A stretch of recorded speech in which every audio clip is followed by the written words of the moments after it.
اعوذ باللہ من الشیطان الرجیم بسم اللہ الرحمن الرحیم انا اعطیناک الکوثر۔ اے نبی، یقیناً ہم نے آپ کو کوثر عطا کی۔ فصلی لربک وانحر، تو آپ اپنے رب ہی کے لیے نماز پڑھیں اور قربانی دیں۔ انا شانئک ھو الابتر، بے شک آپ کا دشمن ہی جڑ کٹا ہے۔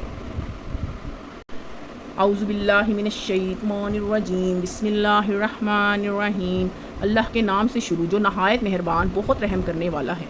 اذا جاء نصر اللہ والفتح، اے نبی جب اللہ کی مدد اور فتح آ جائے گی۔ ورأیت الناس یدخلون فی دین اللہ افواجا، اور آپ لوگوں کو دیکھیں گے کہ وہ اللہ کے دین میں گروہ در گروہ داخل ہو رہے ہیں۔ فسبح بحمد ربک واستغفرہ انہ کان توابا، تو آپ اپنے رب کی حمد کے ساتھ تسبیح کیجیے اور اس سے بخشش مانگیے، بلا شبہ وہ بڑا توبہ قبول کرنے والا ہے۔